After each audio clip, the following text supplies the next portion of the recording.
and to scare minority people. Do you endorse that activity? Listen, let's get to the real issues here. Why are you curbing? Why are you beating around the bush, Jerry? Look at Jerry King. That was your former name, wasn't it? It wasn't, and I really recommend that you don't push me too hard. I'm trying to be a white. Go ahead, Roy. Go ahead. No, let me tell you. Sit down. Hey, you gotta be kidding. You gotta be kidding. You gotta be kidding. Hey, hold it. Hold it. Sit down.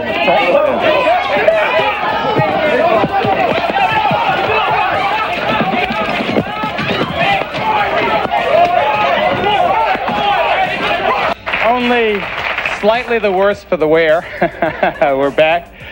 Donahue had been hosting Donahue since 1967, and it was billed as homemaker entertainment, popularizing the audience Q&A format and dealing with wide-ranging topics from sexuality to drug use to feminism. It continued to be the most popular talk show into the 80s until Oprah. In 1984, Oprah Winfrey's low-rated 30-minute AM talk show became the highest-rated talk show in Chicago. Oprah signed a syndication deal, and the Oprah Winfrey Show debuted nationally on September 8, 1986. While the show would later come to be characterized by Oprah's self-help journey, philanthropic causes, and book club, the early years were just about as questionable as other forms of television called trash TV. She held shows on women having babies with their fathers, the satanic panic, and cheaters. Oprah's Coming Home, Baltimore, starting September 8th, only on Channel 2. Sexy clothes tomorrow on the Oprah Winfrey Show. All right, we'll come back and we're going to talk about sex some more. Back in a moment.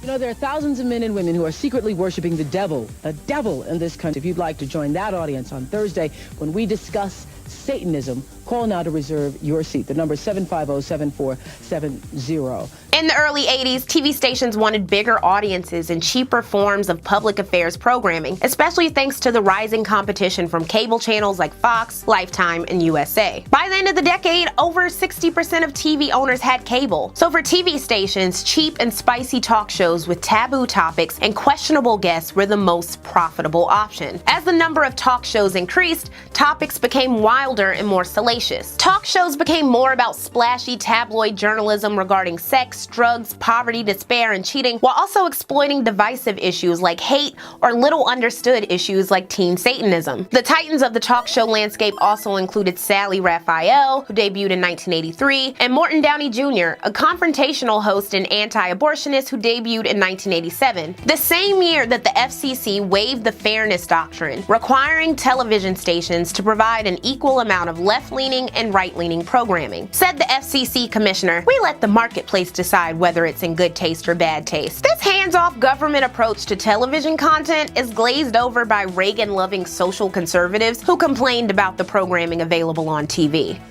What's really going on in our high schools right now? Geography, sex, drugs, rock and roll. Morton liked yelling, blowing smoke in people's faces, and getting guests to turn up on each other, like the skirmish between Roy Ennis and Al Sharpton I brought up in the last episode. His was the most extreme version of talk show television, but the novelty wore off. By 1989, Morton had lost his late night slot to newcomer Arsenio Hall. You have a lot of critics who criticize you, calling it talk wrestling, and calling it TV trash. How do you respond to those people? I respond very simply. Take a look at the issues that I discuss on my show. They concern the pocketbook. They concern the lifestyle of people. I almost never do a show on sex. There's plenty of sex out there. I don't need to do it. Oprah, Phil. In April of that year, Morton, who was Jewish, claimed to be the victim of a neo-Nazi attack at the San Francisco International Airport. Numerous inconsistencies in Morton's story led to revelations that the story was a hoax to generate attention for his faltering show, which was canceled within 3 months. But talk shows that didn't go as far as Morton, who once slapped a guest, found more sustainable success. Geraldo, whose failed search of Al Capone's vault generated big ratings and got him his own talk show, was very successful. His topics tended to veer towards the serious, and despite sensationalizing the satanic panic and other phenomena, he covered important stuff like sexual harassment in the Navy. It probably had something to do with the mustache, but his fan base was large and varied, including a black woman and retired Brooklyn nurse named Viola Naismith, who attended over 1,000 tapings of the show by the 1990s. This, of course, is Viola. Viola as you may know, has been to over 800 tapings of the Geraldo show, and I noticed you getting a little angry there. Well, first let me give you a little kiss there. So what do you think about what you've heard? During the episode in which Geraldo Rivera's nose was broken, the producers had snagged teen non-racist skinheads, white supremacists including John Metzger, and conservative civil rights activist Roy Ennis. The spectacle was a ratings goldmine and was one of many talk show specials featuring young and not so young hate mongers. They notably even appeared on Oprah. I just heard what you said. You just said I don't sit with monkeys. You think because she's black, because I'm black, we're monkeys? Is that? That's a proven fact. That's a proven fact? It's a proven fact that I'm a monkey? Could be. But, Go ahead. First thing I want to get off my mind is I want to talk about this monkey stuff. These skinheads.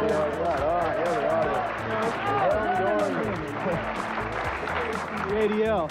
Okay. No. I want to talk about the monkey business. I want to talk to the